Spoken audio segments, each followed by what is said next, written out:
Saludos República Dominicana, soy José Eliseo Almanzar y esto es Paneo Semanal.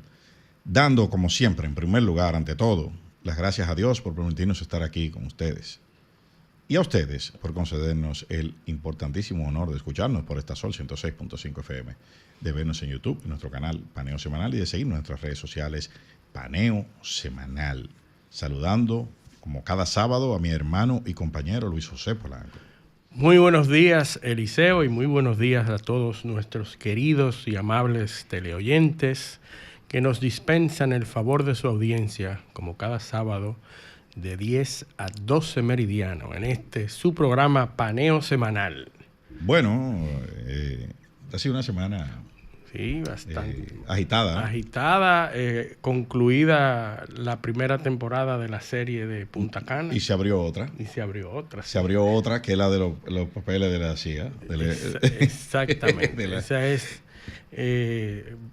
cosas que no esperábamos, que esos papeles desclasificados. Pero antes de que nos metamos ahí, porque vamos a tener que dedicarle unos minutos a eso. Sí. Yo sé que no lo teníamos guionizado.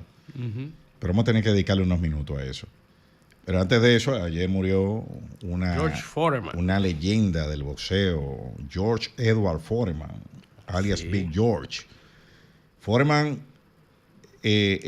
fue un campeón, fue 2 veces campeón mundial de los pesos pesados. Fue medallista de oro olímpico en la Olimpiada de México 1968. Foreman le ganó el campeonato a uno de los más grandes boxeadores de toda la historia, que fue Joe Frazier.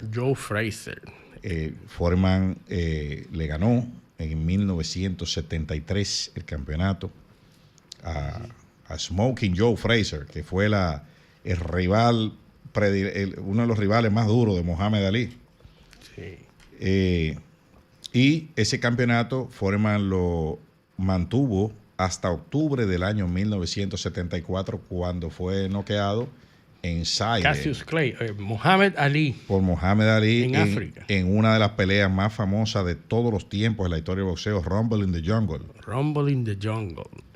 Bueno, ahí perdió Foreman el campeonato. Luego cayó en una depresión y pasó sí. unos 10 años fuera. Se retiró del boxeo en 1977, 3 años después de ese evento, porque fue una cosa increíble. Sí.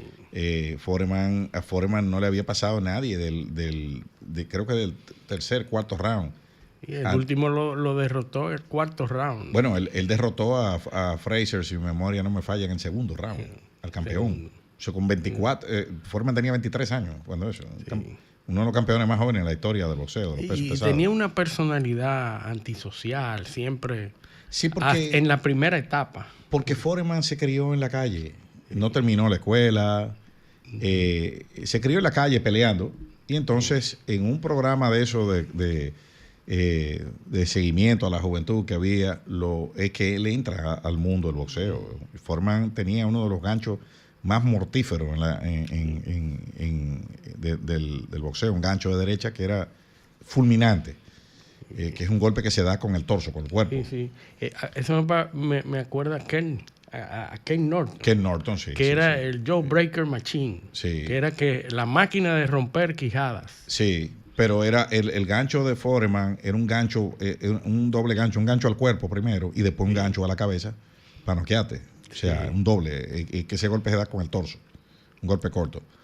Entonces, bueno, se retira en 1977 del boxeo. Y luego, 10 años después, se convirtió pastor. Sí, pastor. Se hizo pastor de religioso, su propia iglesia. Se hizo pastor, bueno. Y en 1987 el hombre vuelve al cuadrilátero. Sí. 10 años después. Se mantiene peleando. Y en 1994 logra una de las hazañas más grandes del boxeo. Vuelve a conquistar el campeonato. 21 años después de haberlo perdido, con 45 años, el campeón más viejo en la historia del boxeo, y le gana a Michael Moorer, que era, en el segundo round le ganó a Michael Moorer, que era el campeón jovencito. Sí. Y Foreman... Y él decía que la edad no era obstáculo.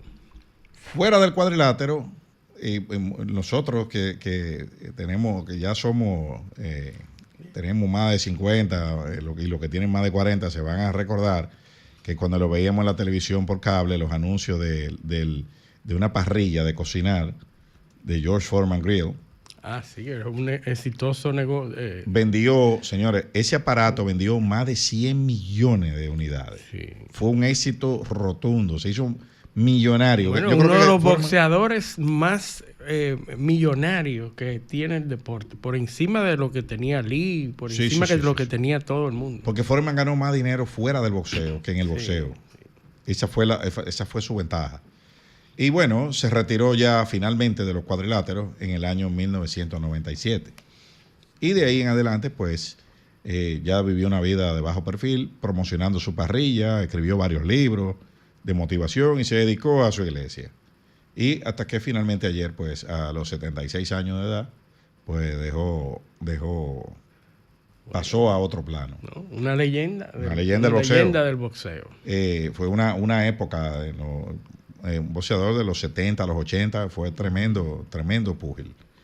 Y nada, bueno pasa su alma y seguiremos viendo los videos, ya tenemos muchos videos de YouTube, sí. Todo eso está grabado y seguiremos viendo ese estilo de boxeo. Así es. Bueno, Eliseo, estamos viendo el desarrollo de esa negociación de cese al fuego. Vamos a los papeles de la CIA. Espérate, la CIA. Espérate. Vámonos con la CIA. Sí, bueno. Que aquí se están cayendo muchos santos. Una promesa de Donald Trump en su primer mandato, que no se cumplió, y antes de ganar las elecciones prometió que iba a liberar los documentos clasificados que tenían que ver con el asesinato a John F. Kennedy. Hay que decir, Luis, que Estados Unidos recurre sistemáticamente a la clasificación de documentos. Cada cierto tiempo la CIA o Estados Unidos libera la clasificación a ciertos documentos. Sin embargo, ciertas partes de expedientes se mantienen clasificados. En principio, pudiésemos... 50 años, creo que es o 30 o 40 años, no recuerdo cuál es la fecha. Hay varios. Eso depende del nivel de clasificación del documento. Hay algunos que salen a los 20 años, otros salen a los 30. El punto es que Estados Unidos recurre sistemáticamente a la clasificación de documentos porque es lo que le permite, y fíjense si hay gente que piensa, eso es lo que le permite ir cambiando las narrativas históricas a medida que según las conveniencias. O sea, yo en un momento dirijo todo hacia acá, pero yo tengo información que puedo redirigirlo en otra dirección, eventualmente si hay necesidad en el futuro. Cuando el contexto cambia. Cuando el contexto cambia y mis intereses cambian. Y los intereses del momento. Exactamente. Entonces, como ha ido cambiando, pues ahora soltamos todo eso. Porque a pesar de que se desclasifican, hay un proceso de redacción que se mantiene. Claro. Y cuando un documento es liberado de su clasificación, cuando hay elementos que no convienen al momento histórico, se mantienen redactados, se mantienen... y luego en un futuro, si conviene, pues se libera. Entonces, hay en Estados Unidos hay casi 3 millones de personas que tienen acceso a documentos clasificados. O sea que no es que son tan secretos tampoco. Bueno, es que hay unos niveles de clasificación. Exactamente. Tiene el clearance de personas y diferentes funcionarios tienen un clearance, un nivel... Ajá, es por letra. Por letra. El Q es el más alto. El Q es el más alto, creo. Sí, hay toda una estructura. Una nomenclatura. Que, por cierto, Donald Trump acaba de retirarle a Hillary Clinton y a Kamala Harris sus credenciales para que no tengan acceso a documentos que antes sí tenían acceso, porque los funcionarios norteamericanos, cuando forman parte del tren gubernamental, se le asigna un nivel de clasificación, un nivel de clearance, y ese nivel permanece a pesar de salir del cargo. Sí. En algunas ocasiones sale del cargo y se le baja el nivel porque puede ser llamado a consulta, y entonces permanecen con ese nivel. en la medida en que cambian las circunstancias, Sí, sí. se le elimina ese nivel de acceso a la información. Así es. Y entonces, pues, hay de esos casi 3 millones de individuos que tienen acceso a documentos, más o menos 1,5 millones, 1,6, tienen acceso a top secret, o sea, Sí. El de máximo nivel. de alta confidencialidad. Entonces, en ese tenor, es que esto se desclasifica, ¿no? Sí. Y surgen muchos detalles. Bernardo Vega en 2017 puso a circular un libro que se llama ¿Quiénes eran los ricos al final de la dictadura?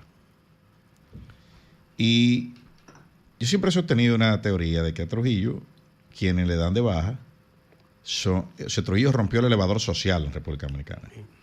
Había demasiada concentración de riqueza en sus manos y muy poca en manos de dominicanos. Bernardo Vega en ese libro dice que en la fortuna de los Trujillos, calculada según estimaciones que él hace, equivalía al 42% del Producto Interno Bruto de República Dominicana de esa época. O sea, estamos hablando que si usáramos ese mismo porcentaje y lo pusiéramos ahora, Trujillo y su familia tuvieran una fortuna de más de 50,000 millones de dólares. Sí. Entonces, Fortuna que pasó a ser estatal. y el resto de los dominicanos, el resto, tenían el 15%. Estaban en manos dominicanas. Increíble. O sea que por cada, o sea, el resto estaba en manos dominicanas, más o menos un tercio de todo el mundo estaba de lo que tenían los Trujillo. Entonces, era un problema de concentración de riqueza y había muchos extranjeros que tenían propiedades.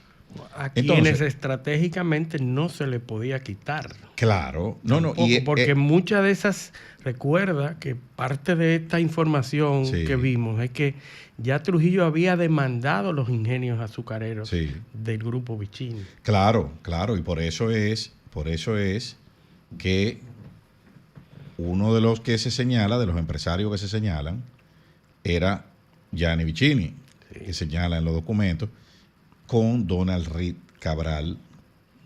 Pero si tú sigues la línea genética de apellido, Cabral, Vicini.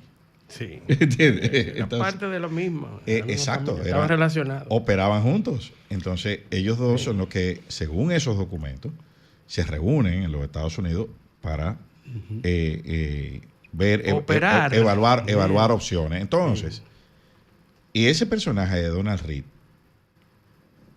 es muy importante porque Donald Reed estuvo en todas las transiciones y en los triunviratos hasta que al final, o sea, y esos gobiernos, Consejo de Estado y los dos triunviratos, fueron los que repartieron mucho de los bienes de los Trujillo. Sí.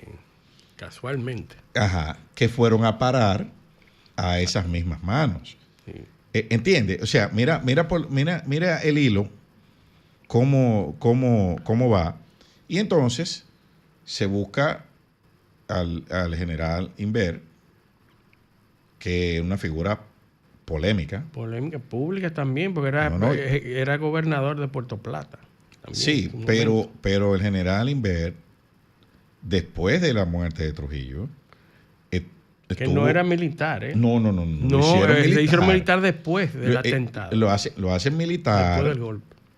Pero en la historia posterior a eso, hay autores que lo ubican en la masacre de Palmasola, donde muere el general Rodríguez Reyes, que estaba señalado para ser el secretario de la Fuerza Armada del profesor Bosch. Pero que fue parte de las negociaciones que hizo Bosch con los militares trujillistas, porque era el gobierno para poder garantizar cierto orden en la Fuerza Armada, había que poner a alguien que fuera de esa misma línea. Entonces, el general Inver temía, porque eran enemigos. Sí. Eran enemigos. Y con Rodríguez Reyes, en Palmasola, estaba un militar muy famoso, que era en ese entonces mayor, Francisco Alberto Camaño, que que resultó herido en esa refriega, donde matan al general Rodríguez Reyes. Se dice que el general Inver estuvo sobrevolando la zona el día antes. Y fue que armó la operación para que fuera Rodríguez Reyes y armaron la emboscada. Se dice eso. No estoy... Ahora, y después de eso, también hay algunos que lo señalan, ahí en el libro de Brian J. Bosch, Balaguer, los militares dominicanos, en los 12 años, se deja como entrever que en el golpe de Wessing del 74, por ahí, 74. En el intento, porque... El intento de golpe. Intento de golpe, porque era una conspiración. Dice que el cerebro de eso era el general Inver. Sí. Balaguer nunca confió mucho en el general Inver porque ya lo había visto participar en varias conspiraciones, sobre todo contra Trujillo, de quien él fue funcionario. Bueno. O sea que aquí va a ver que obviamente se está viendo también... hay que ajustar muchos elementos de la historia reciente. Sí. No, y gente que no, los héroes, no, o sea, la categoría de héroe creo que no le va. Se le pudiera quedar grande. No le va, porque obviamente hicieron lo que hicieron. A los fines de lograr lo que hicieron. Pero los objetivos no eran todos los limpios, puros y patrióticos y desinteresados que mucha gente cree. Eso mismo pudiera pasar para muchos otros héroes atrás en la historia. No, porque nosotros hemos sido, como sociedad, hemos sido muy, hemos elevado el sentido de criticidad con algunos personajes. Por ejemplo, con Pedro Santana, a quien hay gente que le regatea su condición de héroe. Sí. Pero con otros hemos sido muy benévolos. Hemos sido muy ligeros al declarar los héroes. Otorgarle la categoría de héroe. Y a bautizar estaciones de metro con su nombre. Sí. Y a poner calles con su nombre. O sea, eso va a haber que revisarlo. Sí, porque la historia cambia, las circunstancias cambian, el contexto cambia, y en un momento determinado era importante elevarlos a la condición de héroe. Claro, la narrativa. Claro. Eso es así. Y la razón por la cual estamos hablando de Trujillo con respecto a la desclasificación de documentos del asesinato de John Fitzgerald Kennedy, es porque en esa misma época, al liberarse esos documentos, se libera todas las reuniones en donde se hablaban, y todos los cables ¿y cómo era que de la CIA y todo lo que sucedía en ese momento. 1961. Sí, hay un interrogatorio, hay un documento obtenido que tiene la CIA, que fue obtenido en un interrogatorio que practicó Clodoveo Ortiz, que era uno de los militares del CIM en Estados Unidos, hay un informe ahí sobre Antonio de la Maza y el doctor Robert Rick Cabral. Sí.